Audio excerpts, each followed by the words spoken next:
Assalamualaikum warahmatullahi wabarakatuh. Alhamdulillahi rabbil alamin. Wassalatu wassalamu ala asrafil anbiya'i wal mursalin wa ala alihi wa sahbihi wasallam. Perkenalkan, nama saya Sadewa Alhidiantoro dari program studi ilmu Al-Quran dan Tafsir semester 5 Universitas Ibnu Khaldun. Pada kesempatan kali ini saya ingin menyelesaikan tugas ujian tengah semester pada program studi ilmu Al-Quran dan Tafsir yang diampu oleh Dr. Mukhrid Siddiqi, Magister Agama, dalam tema penafsiran tahlili Quran Surat Al-Maidah ayat 87 sampai dengan 93 terkait tentang larangan mengikuti adat jahiliyah. Sebelum masuk ke pembahasannya, saya ingin membacanya terlebih dahulu. A'udzu billahi minasy syaithanir rajim. Bismillahirrahmanirrahim. Ya ayyuhalladzina amanu la tuharrimu thayyibati ma ahallallahu lakum wa la ta'tadu. Innallaha la yuhibbul mu'tadin. Wa kulu mimma razaqakumullahu halalan thayyiban wattaqullaha alladzi antum bihi mu'minun. لا يؤاخذكم الله باللغو في أيمانكم ولكن يؤاخذكم بما عقدتم الأيمان فكفارته إطعام 10 مساكين من أوسط ما تطعمون أهليكم أو كسوتهم أو تحرير رقبة فمن لم يجد فصيام 3 أيام ذلك كفارة أيمانكم إذا حلفتم واحفظوا أيمانكم كذلك يبين الله لكم آياته لعلكم تشكرون. يا أيها الذين آمنوا إنما الخمر والميسر والأنصاب والأزلام رجس من عمل الشيطان فاجتنبوه لعلكم تفلحون. إنما يريد الشيطان أن يوقع بينكم العداوة والبغضاء في الخمر والميسر ويصدكم عن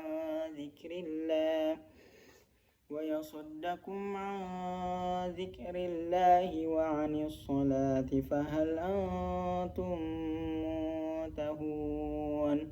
وأطيعوا الله وأطيعوا الرسول واحذروا فإن توليتم فاعلموا أنما على رسولنا البلاغ المبين.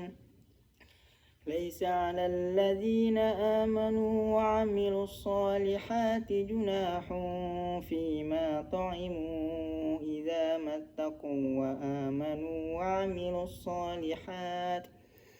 وعملوا الصالحات ثم اتقوا وآمنوا ثم اتقوا وأحسنوا والله يحب المحسنين. Munasabah ayat 97 sampai dengan 93 Quran Surat Al-Maidah. Wahbah Azwali menyebutkan dalam tafsirnya ada 3 munasabah turunnya ayat 87 sampai dengan 93 yang terbagi dari ayat 97, 88, 89 dan 90 sampai dengan 93. Surah Al-Maidah dimulai dengan perintah untuk memenuhi akad, diantaranya perintah taat pada ketentuan Allah dan setiap hal yang dihalalkan olehnya serta menjauhi larangannya. Kemudian Allah melarang hambanya untuk tidak menghalalkan apa saja yang diharamkan oleh Allah. Dalam firman-Nya, janganlah kamu melanggar syiar-syiar kesucian Allah. Ini terdapat pada Quran surat Al-Maidah ayat 2. Sementara itu ayat yang di atas itu menjelaskan hukum yang sebaliknya, yaitu hukum yang mengharamkan sesuatu yang dihalalkan oleh Allah Subhanahu wa taala.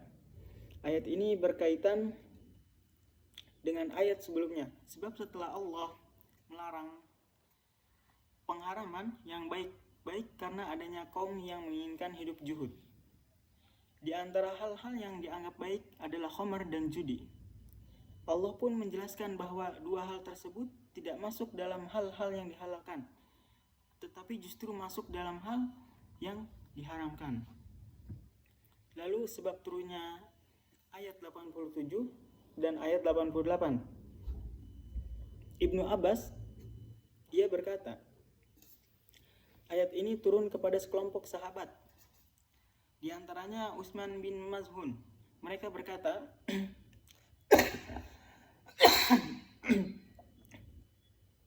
kami akan memotong kemaluan kami akan meninggalkan kenikmatan-kenikmatan dunia, dan kami akan melakukan seperti yang dilakukan oleh para rahib. Ucapan mereka terdengar oleh Nabi SAW. Beliau memastikan informasi itu dengan mengirimkan utusan kepada mereka. Mereka membenarkan apa yang pernah mereka ucapkan lalu. Lalu Rasulullah SAW bersabda,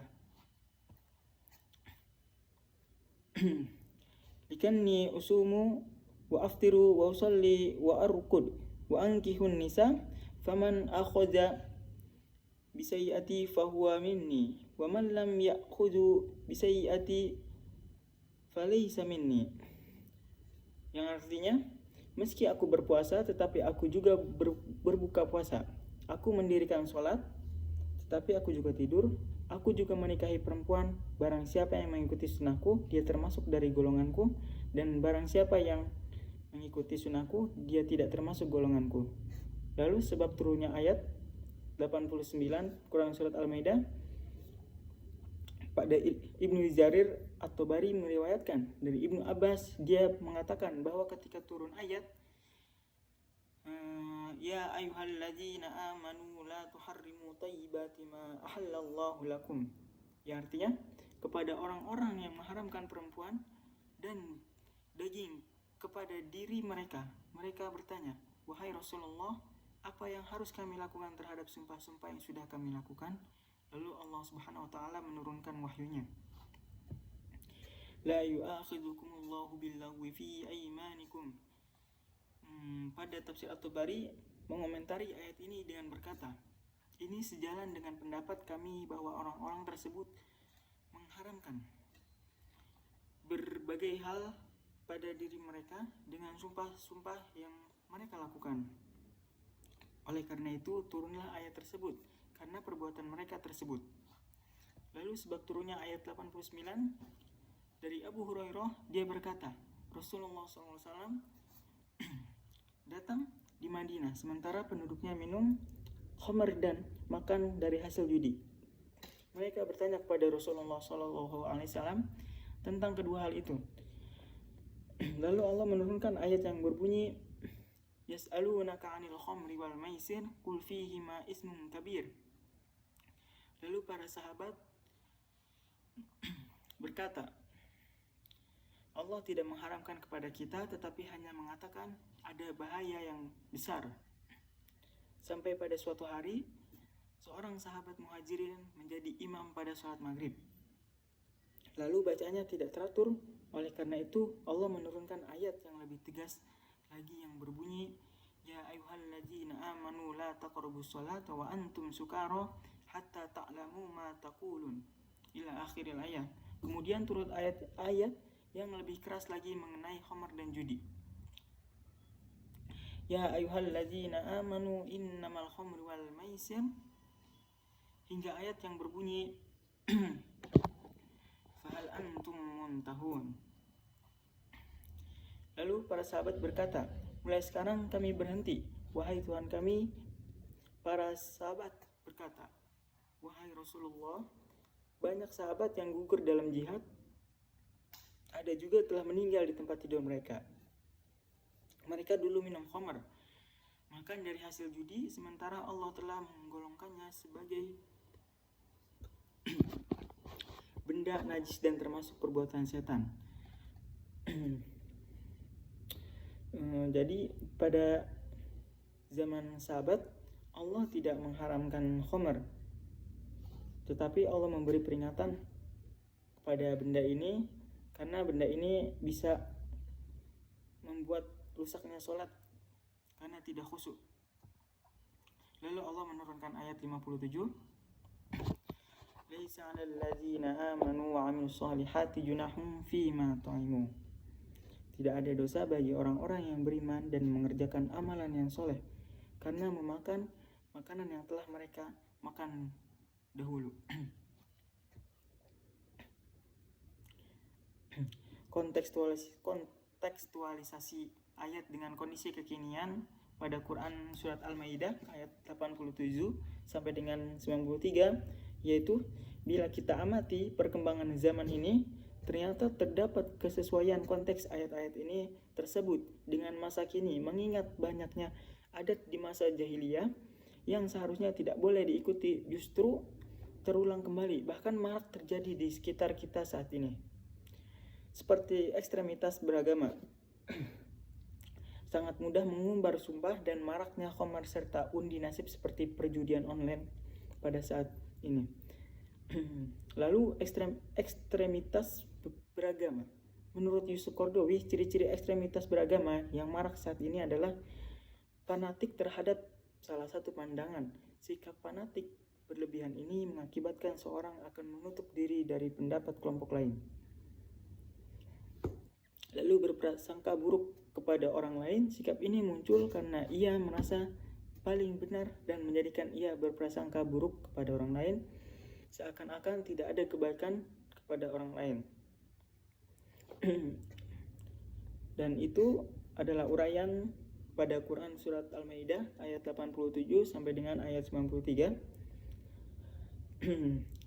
Jika ada kekurangannya dan kelebihannya, kami mohon maaf. Wabillahi taufiq wal hidayah. Wassalamualaikum warahmatullahi wabarakatuh.